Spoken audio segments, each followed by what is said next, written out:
Welcome to Hustle and Flow with Heather Hubbard, episode number 43. Hi, I'm Heather Hubbard, and I was a litigator, partner, and practice group leader at an Am Law 200 firm. I know what it takes to rise to the top. I also know all too well the toll it can take on your personal life. So how do you shine bright without burning out? How do you embrace your ambition without selling your soul? You're listening to the Hustle and Flow podcast. Welcome back. I am your host, Heather Hubbard, and this is the first Tuesday of the month, which means it is Listener Q&A.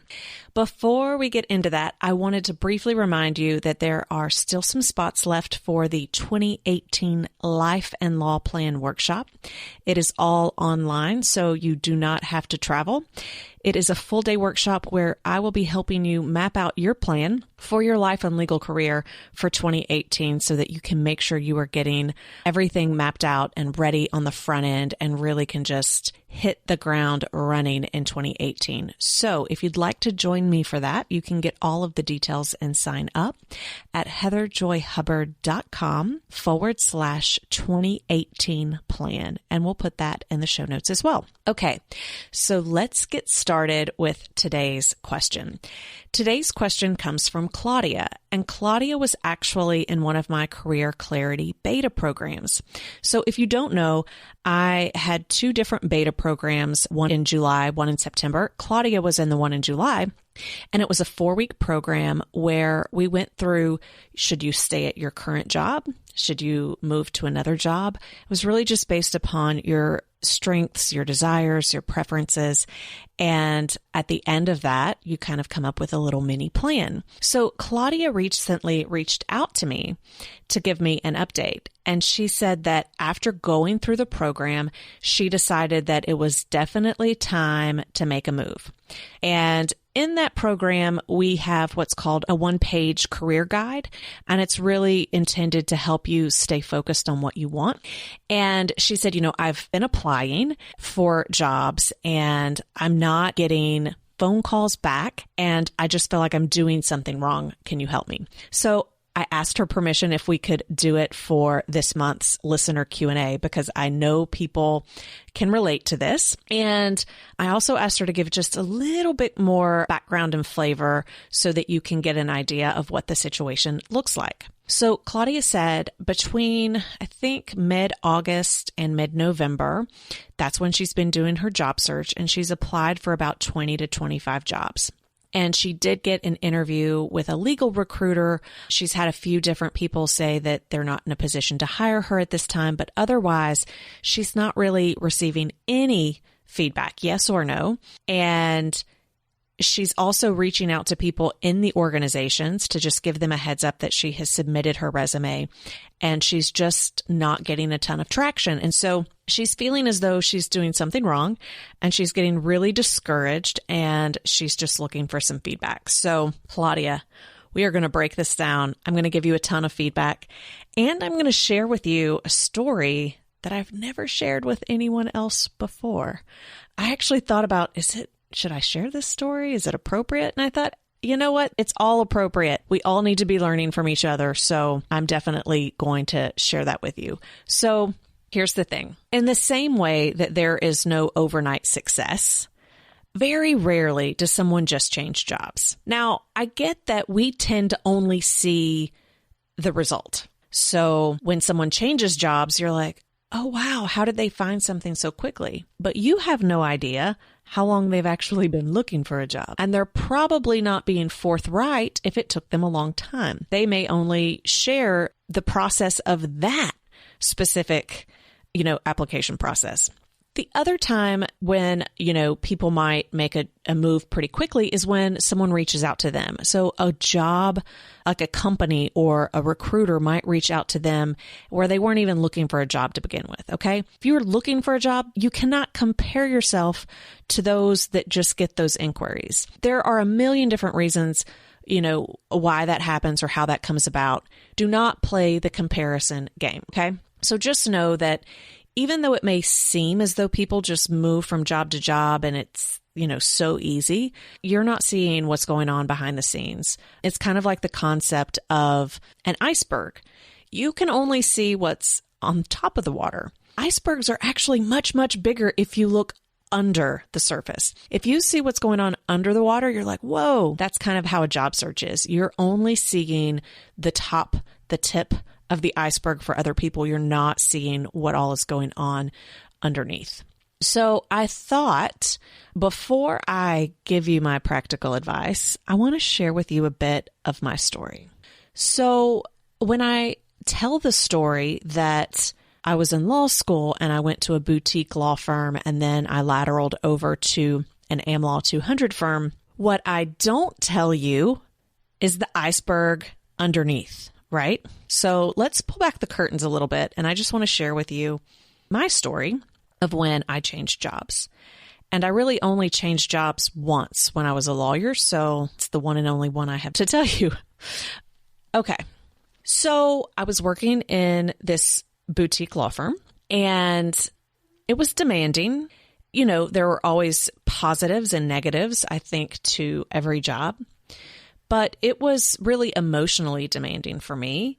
It was the first job or interaction I had had where supervisors were really, and this isn't for everyone, right?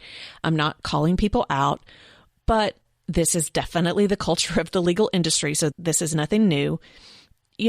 The way that you receive feedback and the way that some supervisors approach things, it's really harsh, right? So in many ways, you're treated as a child, and in many ways, you're talked down to. There can be, the word choices are not always kind, and it can be really difficult, Sometimes it can even be a form of verbal abuse. So I was in a job where I was learning a ton. I really liked the people, but I was definitely in a situation where I never felt good enough and really felt like I disappointed a lot of people a lot of times. And I didn't travel too much at all. I didn't take too many breaks. And anytime I did, something would always blow up and I would get in a lot of trouble. And for that reason, I try not to travel, right? When you get bit, when you get burned, you stop what you're doing. But it had been, I don't know if I was in my first or second year, but it was at least a year when I decided I was going to go on vacation. And this wasn't even a real vacation. Because I did entertainment law, I was a member of the Country Music Association. And that year they were doing the CMAs in New York as opposed to Nashville. And so I went with other colleagues, but my husband went with me and we went up to New York for the CMAs, and I just made a long weekend out of it. So it was probably 4 days max. It wasn't a true vacation. But when I got there, I think we were headed to a party, or we were headed to the Dave Letterman show. I don't remember what exactly, but I received a phone call, and it was, I knew who it was from. It was from one of my supervisors, a partner there. And I answered it assuming that we were just going to be chit-chatting about the CMAs, the clients that were there. And instead, on the other end of that call was a very angry conversation about how I should never have gotten on a plane because I should have stayed back to handle something, which was handled, right? And it was just obvious to me that it was not a good working relationship for me. And I knew I had to get out because it was unhealthy. And I know that it probably was November. It was probably about this time whenever that happened, whatever year that was, because the CMAs the awards are always in the very beginning of November. So very beginning of November, I realized this is not going to work. This is unhealthy. I need to find a new job. So I'm walking down the street in New York. Again, it was either to a party or to the David Letterman show with my husband, and I'm crying. Again, I'm not a crier. And I was like, all right, this isn't going to work. I tell you this because I didn't start my next job until October 23rd of the next year. It took an entire year. And it wasn't because I had a ton of job offers that I was just turning down. And it wasn't because I had just made up my mind but wasn't taking action. As soon as I got back to the office, I started working on my resume. As soon as I got back to the office, I started reaching out to recruiters. I started looking at job boards. I started looking at what my available options were. I started talking to people, right? I mean, I was doing the work. I was sending in my application. I was sending in my resume. I was reaching out to people that didn't even have openings. There was one particular IP boutique in town that I thought would be a good fit. And, there was a partner I really liked there. And so I just sent a letter and said, I would love to come over if there's any opportunity. And he was super nice. And he said, at the time they only took patent attorneys. That still may be their case. I don't know. He was like, we're not willing to make an exception. So, I was getting rejections and I wasn't receiving phone calls. There was one firm, their recruiter there, she seemed interested. And, she would talk to another partner there and they would give me feedback. Oh, we're going to have you come in. She thinks you're great. We're going to have you come in. Well, we're going to have you come in lasted for 8 months and they never had me in. Right? So now I didn't apply for that many jobs because I knew I wanted to stick with the IP entertainment and I wanted to be at a law firm. So I was definitely picky. That said, it took a year. So when I tell the story that, I went to a boutique and then I went to an Am Law 200 firm, what you don't see is that was a long, hard process. It wasn't that I made up my mind one day and had another job the next. And there were certainly days during that year when I showed up and did not want to be there at work, right? Because in my mind, it was already over. I was ready to move on. And I was at that point realizing how unhealthy it was. And so it took a lot of effort for me to go in and want to do the work. And there came a point when I realized I'm going to have to shift my mindset around this in order to show up and do my job well. So I realize that's a long story, but I think sometimes it's easy for me to be this talking head. It's easy to see all of my accomplishments and say, oh, well, that's easy for her. No, it wasn't. It wasn't easy. So first and foremost, Claudia, I want you to know this is a long game. This is not a short game. This is a long game. And it's only been 3 months. Okay? It's only been 3 months. It took me a year. And it was the perfect job. It was exactly what I wanted. And I have no regrets in making that move. So let's talk about practically what you should be looking at for your job search. Okay. So first and foremost, when I talk to other recruiters and other attorneys, I know that my story, my experience was not unique. You really should give yourself a year to find another job. Now, that doesn't mean you couldn't find one before then, but if you're sticking to your career guide, if you are staying true to what you truly want out of a job, then you're not going to just move on to something else that's not a good fit, because that doesn't solve anything other than give you a fresh environment. So give yourself a year. And I realize that may be hard to hear, so take a deep breath in. Know that it is okay. Give yourself a year, okay? If it happens before then, great. And if it takes longer than a year, that's okay too. Everyone's journey is going to look a little bit different, but know that the average, especially if you are specialized, it's going to take that long, or if you're wanting something in particular. So give yourself a little break, give yourself a little bit of grace. And that may sound frustrating to hear it's going to take that long, but that's the game you're playing. It's the long game. Okay, that's number one. Number two, know your non-negotiables and commit. Okay, so this is where I want you to go back to your career guide, and this is on there. Your non-negotiables are on there.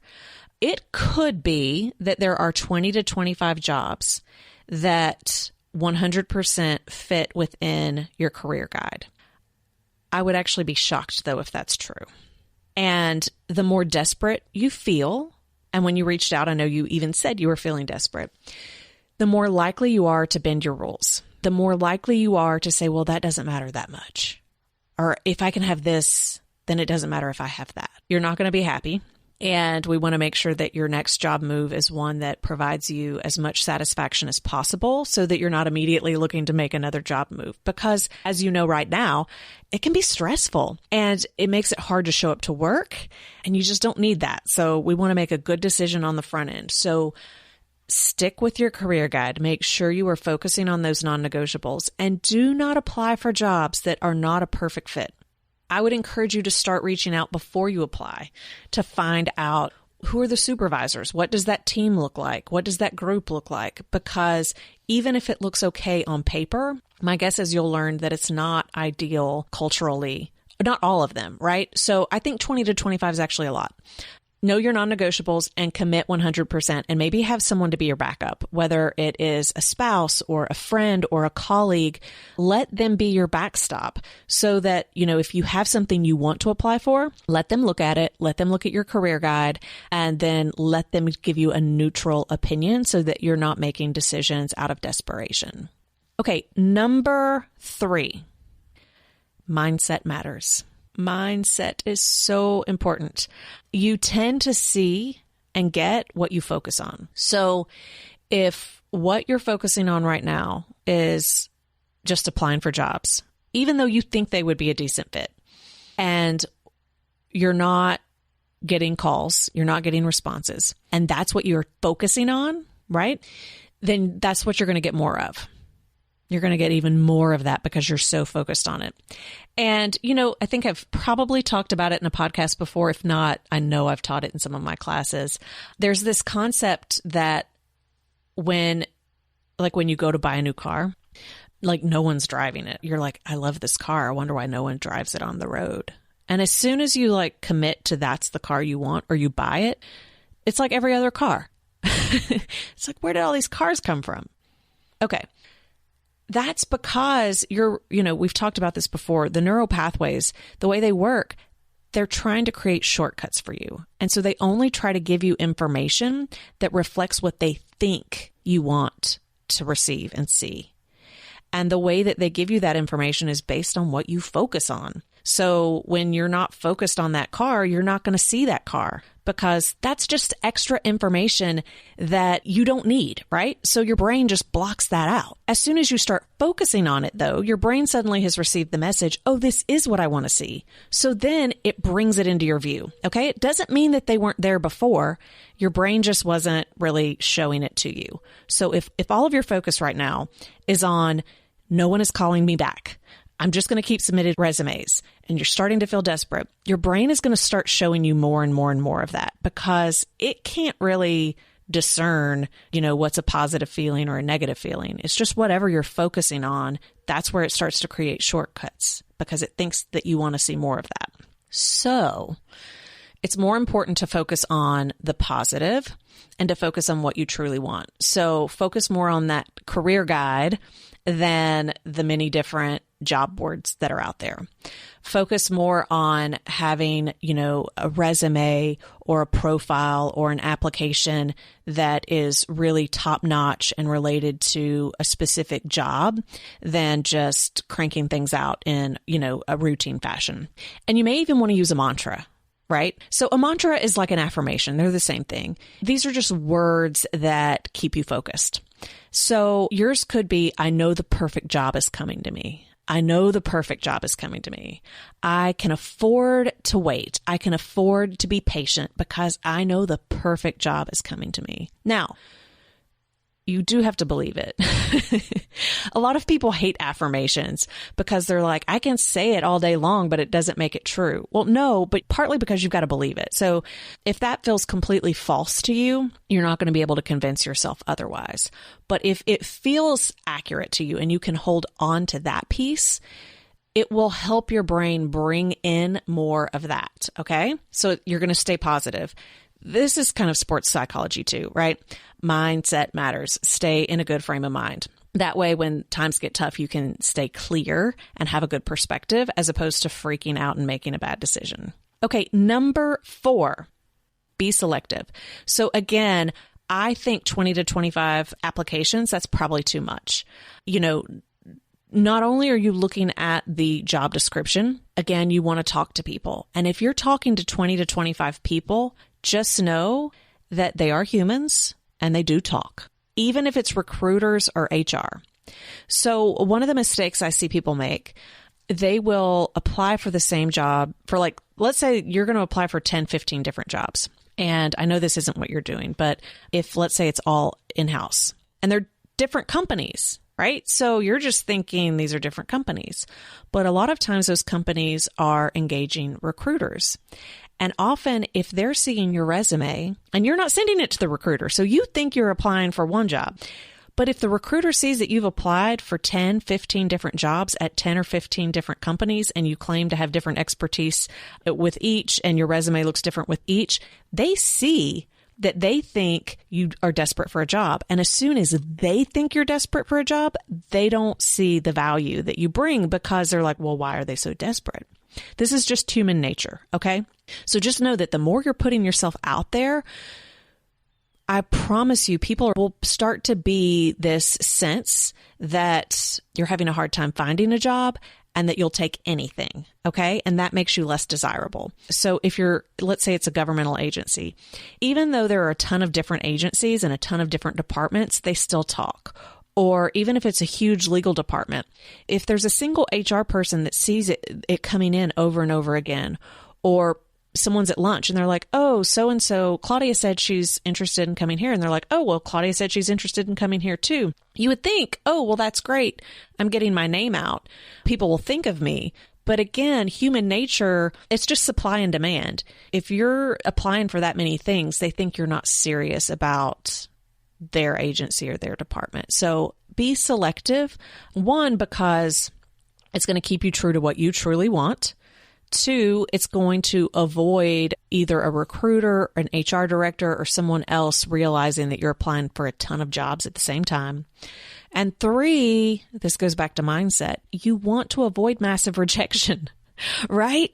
Because if you don't get phone calls on all of those, you're going to get really down on yourself. And you want to stay positive because staying positive is what's going to help you make a good decision when you do get an opportunity, right? You don't want to just accept anything and it not be the right fit simply because you're trying to get out.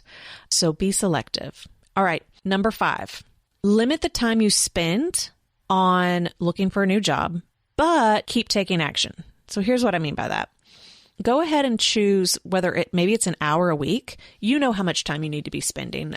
So it could be an hour a week. It could be a few hours a week, whatever it is. Block that out on your calendar and know when you're going to do it, whether it's checking in with job boards, whether it's making phone calls, whether it's updating your resume, whatever it is, do all of that within a certain time block. Because what you don't want to happen is every time you get annoyed or don't want to work, right? Anytime you resist, you don't want to immediately get on the job boards. You're online. You're like, every single day, what's new? Don't do that. That is going to totally undermine your mindset. So you want to check in, whether that's every week, every other week, whatever it is for you. You want to make calls and have time to do that. So keep taking action, but limit how much time you're spending. Okay. Again, you want to be selective. You want to have a positive mindset. You know that this is a long game. That is going to help you in the long run find the perfect job. And then I know you had said once you submitted your resume, you were then reaching out. I would encourage you to call in advance. One, because you are being selective. You're an amazing candidate. And so you want to be just as selective with them as they are with you. So you want to find out, what is this role? Who would you be answering to? Ask that person, do they like their job? People are more likely to tell you information like that. And then if they think it's great, they're going to naturally say, yeah, you should apply. Send me your resume, right? That's the better approach. Here's the other thing you might find out. Many jobs, including government jobs, in-house jobs, they already have someone in mind. So they post the job, but they basically already know who they're giving it to. You don't need to be applying for that stuff. And so if you reach out on the front end, you can probably find that out. And they may tell you, oh, we all think this person's going to get it. They're, in the running, but you could apply anyway. And then you can make that decision. But I highly encourage you to reach out before you ever apply. Don't just apply and then reach out. Okay. Very last tip. And this is really just to help you stay sane during this long game and to help you continue to grow. And that is to ask yourself, what do I want out of this remaining time at my current position? What can I still learn? What have I not learned yet that I can still learn during this time? Where are there opportunities for me to grow that would make me a more ideal candidate for the jobs I am applying for? And focus on what you will miss. I guarantee there are some good things about where you are now, and you're going to miss them. So if you can focus on spending your time on the things or the people that you will miss, that's going to feel better to you. And as opposed to saying, oh, I hate my job, I have to get out of here, focus on where you can use it as an opportunity, right? Leverage the heck out of that position while you have it.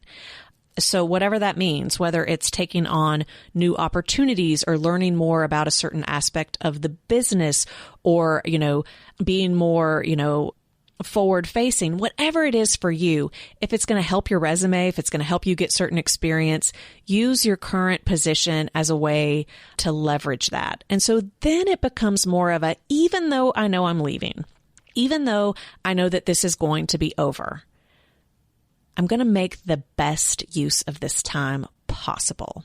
This is part of my journey that's going to help me get that perfect job that I know is waiting for me. Right? So it's just going to make you feel better. And it has the potential to actually help you get that other job if you focus on the growth opportunities. Okay. So I hope that's been helpful, Claudia. Just know that job searches, interviews, all of it takes time, especially in companies. Oh, well, law firms are the worst. They may get your resume and not give you, between getting your resume, calling you, having you in for the interview and giving you the offer, that in and of itself can take 6 months. Or longer. I mean, I know from being in the law firm myself, working with candidates, people just get busy. And if it's not a desperate need to fill that spot, it can take a while. So pace yourself and know this, whatever happens during the process, whether it is not receiving a phone call back, whether it is receiving a no, or whether it just takes longer than you would like, none of that is a reflection on your worth as an individual or as a lawyer. It is not a reflection of your worth, okay? So stay positive. And for those of you that are interested in doing what Claudia did, which is take the career clarity course to begin with to figure out, am I in the right job? Should I be changing jobs, right? Because the key is, if you just start looking for another job without knowing your strengths, without knowing what you truly want, without knowing what's going to bring you happiness, without having those non-negotiables in that one-page career guide to really help keep you focused and on track, then you're probably just going to move from job to job to job without truly being satisfied. So if you want clarity before you go on your job search, we will be opening up the final official, beautiful Career Clarity course in January. I don't have the exact date yet, but if you want to make sure that you get in on that, you can still sign up for the wait list now. We're probably not going to be announcing this online. We're probably not going to be announcing it on the podcast or even my email list. So just because of the way that that course is set up and the way we're going to work that program, I'm not going to be promoting it a lot. So if you want to make sure that you are aware of when it is open for enrollment, then you're going to want to get on the wait list. So you can just go to legalcareerclarity.com, and just enter in your name and email and to get on the wait list. And I promise you, you will get an email when it is available in January. Thank you so much, Claudia, for submitting your question. If anyone else has a question, feel free to complete the survey. That's on hustleandflowpodcast.com/survey, and I may answer your question in an upcoming episode. Thanks so much for joining me, and I'll see you guys soon. For show notes, downloads, and other free resources, and to keep the conversation going, head on over to hustleandflowpodcast.com. See you there.